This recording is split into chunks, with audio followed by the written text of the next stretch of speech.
There was a time, not too long ago, when horse racing wasn't just a sport. It was an unnoticed, but expected, part of British life. But are we seeing the industry slowly dying out in the country? And what could be causing it? More importantly, can it be saved? I've travelled up and down the country, spoken to some of the most influential people in the field, all in hopes of answering the question of what problems the industry is facing and what can be done to tackle them. This is the hidden crisis in UK horse racing. It wasn't just about the result of the races. Across the UK, attendance figures are slipping. Midweek race meetings pass with little attention, and even major events, once guaranteed to draw huge crowds, are beginning to feel the shift. The sport hasn't disappeared, the horses still run, the races still happen. But the question now is whether the audience that once sustained it is quietly slipping away. And if it is, what does that mean for the future of horse racing in the UK? To understand where horse racing is now, you'll have to understand what it once was. For decades, it stood as one of Britain's defining sporting institutions. Events like Royal Ascot weren't just races, they were cultural fixtures, moments in the calendar that blurred the line between sport, society and spectacle. At every level, from elite festivals to local tracks, racing brought people together. Families, friends, entire communities returning year after year after year, building routines around it. And at the heart of it all was betting. Not hidden, not secondary, but central. A system that gave every race meaning beyond the finish line.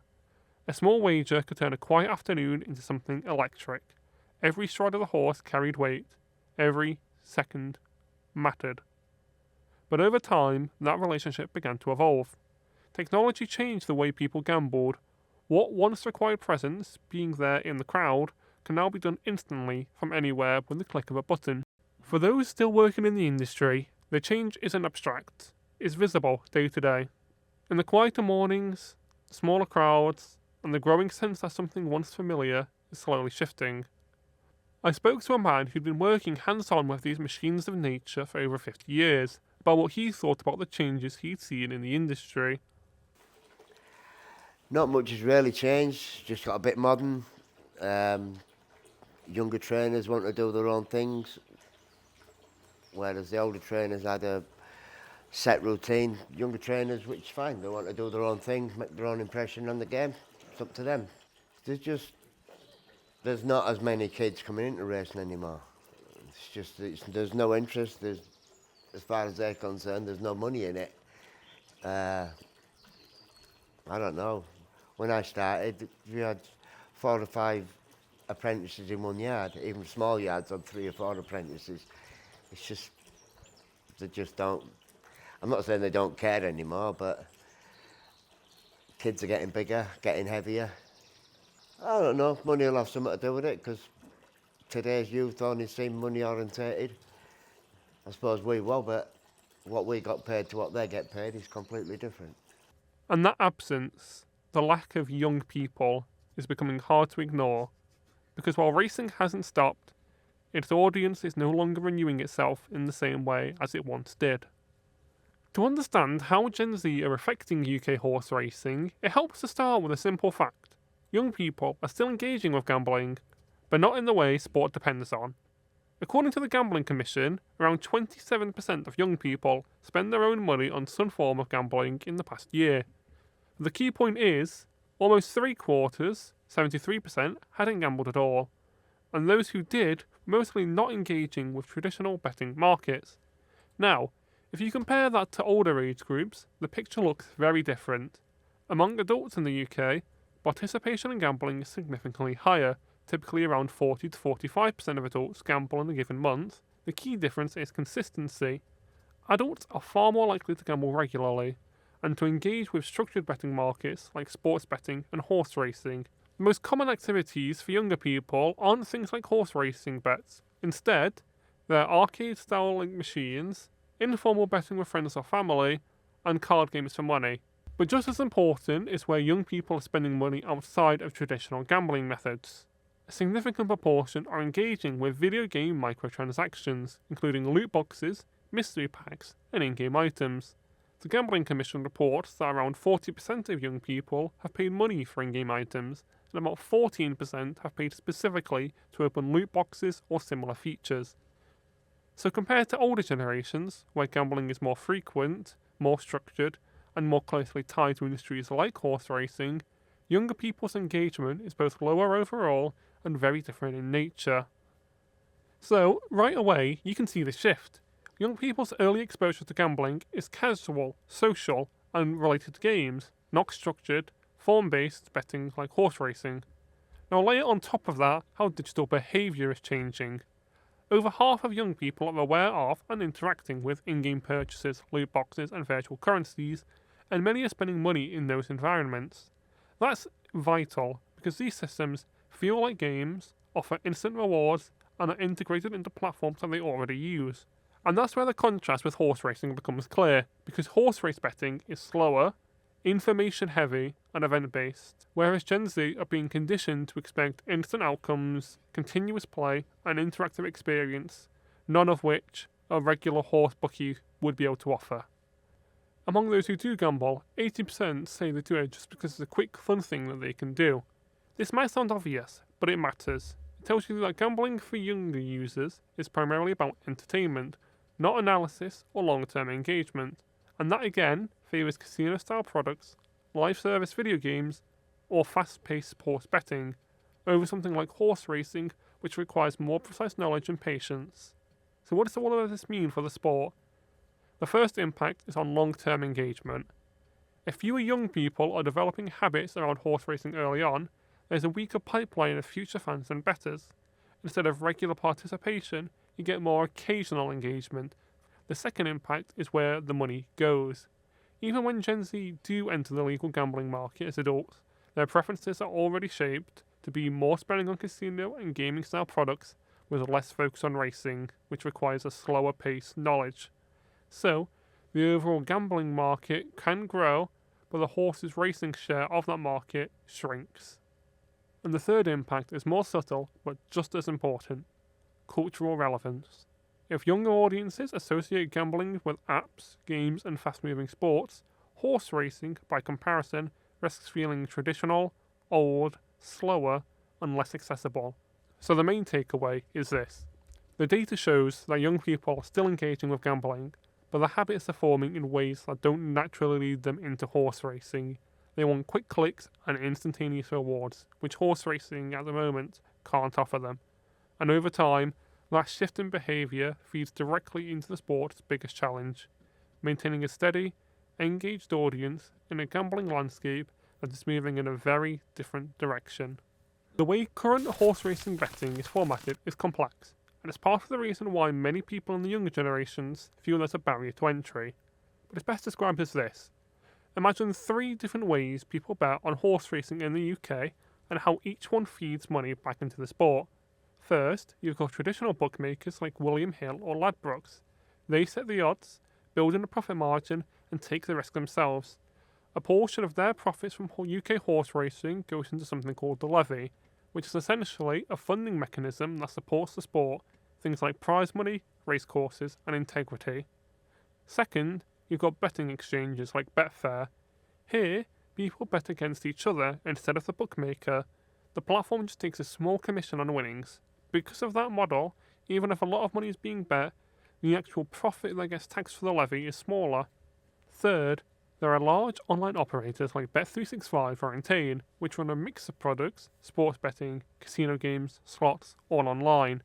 They do pay the levy on horse racing bets, especially after the 2017 reform that closed the offshore loophole.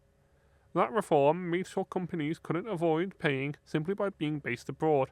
So in that sense, the system is now geographically fair. But here's where the inequality still exists. It's structural, not geographic. The levy is based only on profits from UK horse racing bets. So companies that either generate less profit per bet, like exchanges, or companies that simply focus more on their other products, like online casinos, end up contributing less to racing overall, even if they benefit from offering racing as part of their platform. Meanwhile, traditional bookmakers are more reliant on horse racing and sportsbook margins. They end up contributing more proportionally, but are also under more pressure from competition and tighter margins. To visualise this, imagine £1 million being bet on a single race. A traditional bookmaker can generate around £70,000 in profit margins, but will pay a levy on that £70,000. A betting exchange will generate around £20,000 in commission and pay a levy on that £20,000. But a diversified online operator may generate similar sportsbook profits, say £25,000, but encourages customers to spend on casino products instead, which don't contribute to the levy.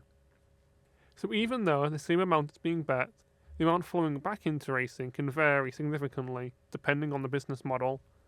So what's the impact of all of this? The concern from within the racing industry is that the sport isn't being funded in line with the total amount of betting activity it generates. In other words, lots of people are still betting on racing, but not as much of that money is flowing back into the sport as it once did. That can have real consequences. Lower prize money can discourage owners and trainers from investing. Smaller race courses may struggle financially, and the overall quality and competitiveness of racing can be affected. In terms of popularity, it's not the only factor, but it plays a role. If the product becomes less compelling, fewer top horses, less competitive races, less investment in the race day experience, that can all gradually reduce both betting interest and physical attendance. At the same time, betting companies are increasingly promoting other products like football betting or online casino games, which don't contribute to racing through the levy. That shifts attention and revenue away from the sport. So while the 2017 reform fixed the obvious offshore imbalance, the current system still creates uneven contributions depending on the business model. And that ongoing imbalance is part of a broader challenge: how to ensure that a sport so closely tied to betting continues to receive enough funding to stay competitive and relevant. Racecourses don't rely on racing itself. They rely on everything around it as a sort of economic ecosystem. Ticket sales, hospitality, food and drink, and corporate events all contribute to the wider funding of the sport. And, according to evidence submitted to Parliament, racecourses were losing over £8.2 million per month during the lockdown. Racecourses don't rely on racing itself. They rely on everything around it as an economic ecosystem. Ticket sales, hospitality, food and drink, and corporate events all contribute to the wider funding of the sport. And, according to evidence submitted to Parliament, racecourses were losing over £8.2 million per month during the lockdown. That's not just a short-term hit, that's a fundamental collapse in their business model. And it wasn't just racecourses. The entire financial ecosystem of horse racing is interconnected. The sport relies heavily on betting, sponsorship, and media rights, but when racing is stopped, or ran behind closed doors, those revenue streams were disrupted as well. Even the levy system, which funds the sport through betting profits, took a hit. In fact, levy income fell significantly during the pandemic period, reflecting the temporary suspension of racing and reduced activity. So across the board, the sport was losing money from racecourses, from betting, and from commercial partnerships. Now, you might expect things to bounce back quickly once racing resumed, but the reality was more complicated. Yes, racing was one of the first sports to return in the UK, but it returned in a very different environment. Attendance across the UK sport collapsed by around 80% in 2020, and horse racing was no exception. Even when restrictions eased, crowds were limited, cautious, and slower to return. That meant a reduced atmosphere, reduced spending, and a weaker overall product. At the same time, the industry still had to carry many of its costs. Racecourses had to maintain tracks and facilities, staffs were furloughed, but core operations had to continue. The result was a prolonged financial squeeze. And importantly, COVID didn't just create new problems, it amplified existing ones. Before the pandemic, horse racing was already heavily dependent on betting revenue. When COVID disrupted that flow, it exposed how vulnerable the sport was to changes in the gambling market. It also accelerated shifts in consumer behaviour. During lockdowns, people moved even further toward online gambling, casino-style products, or digital entertainment, and as we've already discussed, those are areas where horse racing struggles to compete with. So while racing did recover operationally, the environment it returned to had changed. Fewer people attending in person, different betting habits, and a more competitive entertainment landscape, the long-term impact is still being felt. Lower revenues during COVID meant reduced prize money, financial strain on smaller race courses and less investment across the sport as a whole, and that feeds into a vicious economic cycle. If the product becomes less competitive or less attractive, it becomes harder to bring audiences back, both in terms of attendance and in betting. So COVID-19 wasn't the sole cause of decline, but it acted as a shock to the system. It exposed how dependent horse racing is on physical attendance and betting income, and it accelerated trends like digital gambling and changing consumer habits that are still pulling people away from the sport today. In that sense, COVID didn't just interrupt horse racing, it reshaped the entire landscape it operates in. Another key factor behind the decline of UK horse racing is government policy and the wider economic pressure facing the industry. To start with, the 2005 Gambling Act reshaped the betting landscape as a whole. It introduced modern regulation and oversight, but it also helped normalise gambling as a mainstream activity. For a time, that supported horse racing, because more betting meant more money flowing into the sport. But in recent years, the direction of policy has shifted. The more recent and post-COVID 2023 Gambling White Paper reflected a move toward even tighter regulation, particularly around protecting consumers. One of the headline measures is the introduction of affordability checks, designed to make sure people aren't gambling beyond their means. Now, while that makes sense from a public health perspective, it does create friction. Horse racing is closely linked to betting activity, so any barriers, even small ones, can reduce engagement and ultimately the money flowing back into the sport. But beyond gambling policy, there's a much broader issue: rising economic pressure. Horse racing is a labour-intensive industry. It relies heavily on stable staff, trainers and racecourse workers to function day to day, and in the current economy, the costs of those are rising. Increases in minimum wage are, of course, positive for workers, but they also raise the cost base for trainers and smaller operations. Many are working within tight budgets, so higher wages can mean difficult choices: hiring fewer staff, cutting back elsewhere, or struggling to remain financially viable. At the same time, the nature of the work itself hasn't changed. It's still physically demanding, involves long and often unsociable hours, and that doesn't always offer the same financial rewards as jobs in other sectors. So despite wages increasing, there can actually be less incentive for people to enter the industry, and that creates a recruitment problem. Fewer workers mean more pressure on those already in the system, which can impact everything from horse care to the overall quality of racing operations. When you combine the rising costs with recruitment challenges, the result is a tightening squeeze, particularly on smaller trainers and independent yards. And this is part of the reason why you're not seeing Gen Z in horse racing as much as you would previous generations. When you combine rising costs with recruitment challenges, the result is a tightening squeeze, particularly on smaller trainers and independent yards. And this is, like we've mentioned before, why you're struggling to find many Gen Z people involved in the industry. The pressure isn't static, it's continuing to evolve. Recent industry warnings suggest that new healthcare-related regulations could place additional burdens on racing events themselves, potentially increasing costs and complexity even further, making it harder to access healthcare for their horses. So the overall picture is one of cumulative pressure. You've got tighter regulation, rising operational costs, and a workforce that's becoming harder to sustain. None of these factors alone explain the decline of the horse racing, but together they've created a much broader picture and a much more challenging environment for the sport to survive and grow. And that's a key point. It's not just about one policy or one economic change, it's a combination of pressures, all moving in the same direction, that's putting the industry under strain. I'm sat outside the British Horse Racing Authority building right now, and I don't have an invite, but what I do have are reports and complaints, and lots of them. I spoke to Racehorse Syndicate owner and social media personality Basher Watts to ask what he thought about these invisible chains holding the industry back.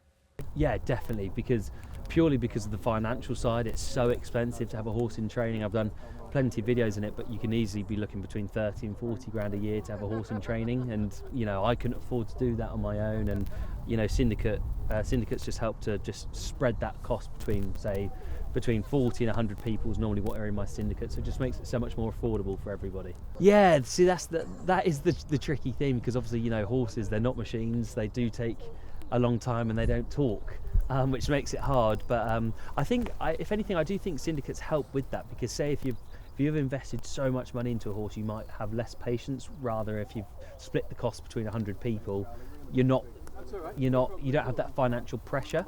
But yeah, I think the thing that I love is the majority of people in my syndicates, it's their first time being involved with a horse. They're learning on the job type of thing. So just, being able to share, no more than this morning, we've got an unraced 3-year-old who we've had for nearly a year now that hasn't hit the track. It's all just about learning.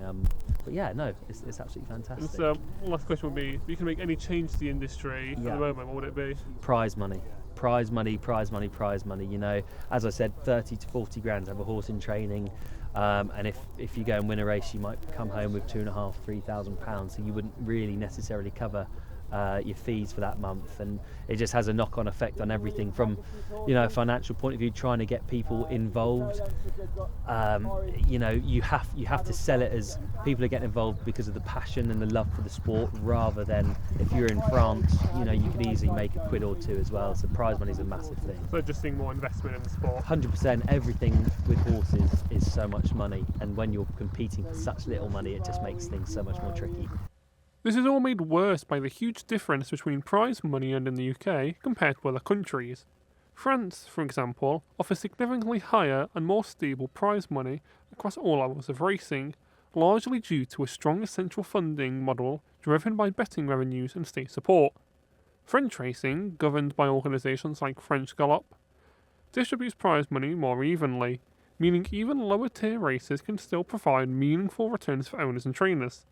In contrast, UK prize money is more concentrated in top tier races, leaving smaller trainers and owners struggling to cover costs. As a result, some British owners choose to race their horses in France, where the financial incentives are stronger, further draining competitiveness and investment from the UK system.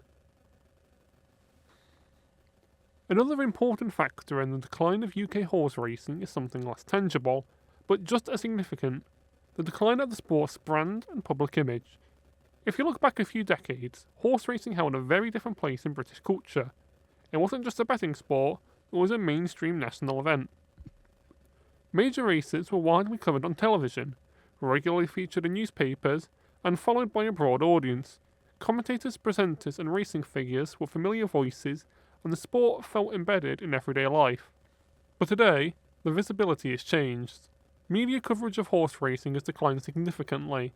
It occupies less space in mainstream news, less prominence on television, and competes with a much wider range of sport and entertainment. When racing does appear in the media, it's often not for the sport itself, but for the issues surrounding it. And that shift of tone is critical. Coverage is now frequently dominated by concerns around animal welfare, gambling-related harm, and industry regulation. And whilst these are certainly important topics, they shape how the sport is perceived, particularly by new audiences. Another major factor related to that, in shaping the decline of the UK horse racing brand, is the growing focus on animal welfare and how that is influencing public perception of the sport. In recent years, concerns around horse welfare have moved from being a niche issue to something much more mainstream. High-profile incidents, particularly at major events like the Grand National, have attracted widespread media attention, and their coverage is often critical. It ties directly into a broader shift we've already seen. When horse racing appears in the media today, it's frequently in the context of controversy. Welfare concerns in particular tend to dominate headlines, and that has a powerful effect on how it's perceived. For many people, especially younger audiences, this may be their primary exposure to racing, and it matters because perception shapes engagement. If the sport is increasingly associated with a risk of harm to horses, it becomes harder to attract new fans, sponsors, or participants. Speaking to racehorse trainer Charlie Fellows, he commented on how the industry does do its best to look after and care for the horses under their watch. I think it's a very easy position to hold. I get it, but it's also equally as uneducated. These horses are impeccably looked after. They are loved just as much as your dog that lives in your house with you. They are given the best of the best of the best, and this is what they are bred to do. This is the whole DNA. They are bred to race, and they love racing. And if they don't love racing, They won't do it. We can't make them, sadly. I wish we could. I wish I knew the key to being able to make them race. We can't. And a lot of horses, they get to a point where they've fallen out of love with racing and they just say, do you know what, don't want to do this anymore. And at that point they're retired and they're found a new home. The number of horses that die or get killed on a racetrack is absolutely minute. The risk is next to zero, especially with flat racing. So I think it's a very poorly educated stance. Normally first lot pulls out about 6:30. They get fed around an hour before first lot exercise, so about 5 o'clock. And then we'll exercise throughout the morning. We have typically 4 lots. We call a group of horses that go out a lot a day. First lot pulls out 6:30, second lot 8 o'clock, third lot 9:30, fourth lot 11 o'clock. We're normally done by about midday. That's all of them exercised, and then they have the middle of the day off. In the afternoon, people will come back in. They'll be mucked out, fed, hayed, watered, that kind of thing, and then they're done for the evening. Right. And so, what do you do to mitigate risks during their training regimes? Attention to detail as much as possible. These riders are very good. You try and match up the rider to the horse. Some horses are more difficult to ride than others, so your better riders will ride those. They love routine. Horses love routine. You take them out of their routine, they'll behave differently. So try and keep them as much in a routine as possible. And just try and be sensible. Like, you know, you have certain strings that maybe are a little bit more out of control. My string generally are very well behaved. The riders are good. The horses are nice and quiet and calm. You know, I don't want horses getting loose. I want horses, you know, to be sound and ready to race. They're increasingly making it harder and harder and harder for racing to thrive. Costs are increasing. They have got this vendetta against gambling. Obviously, horse welfare, which is right, is getting more and more and more strict. Whether it directly affects what I do day to day, I don't think so, but it's making my job harder. Right. Well, thank you very much. Pleasure. Pleasure. So, when you step back and look at the full picture, the decline of UK horse racing isn't being driven by one singular issue. It's the result of multiple pressures all happening at once. You've got a generational shift, where younger audiences are engaging less with racing. When they gamble, they're drawn to faster, more digital, and more gamified experiences. The culture of betting has changed, from on-course bookmakers and high-end street shops to the digital platforms has transformed how people interact with racing. COVID-19 acted as a shock to the system, exposing how reliant racing is on attendance and betting income. And then layer on top of that, the government policy and economic pressure, tighter regulation, rising costs, workforce challenges, media coverage declining and criticism, and the welfare concerns becoming central. So, what does the future look like? In the short term, the challenges are clear. Pressure on funding, shifting audiences, and increasing regulation will continue to test the industry. But that doesn't mean decline is inevitable, because horse racing still has something very few sports can replicate. It has such a strong heritage. There's the spectacle of the sport, and a unique live experience that can't be beat anywhere else. The opportunity now is adaptation. Reaching younger audiences in new ways, improving digital engagement without losing its identity, continuing to raise welfare standards while maintaining viability, and finding a more sustainable balance between betting, funding, and the sport itself. There are already signs of this happening. Through innovation and race day experiences, changes in broadcast, and ongoing reform across the industry. And if they need be, they can look across the lake and find great examples across the world of different sporting structures to base themselves upon. So while UK horse racing is undoubtedly under pressure, it's also at a pivotal turning point. And the story from here on isn't just about decline, it's about whether the sport can evolve, reconnect, and define its place in a changing world.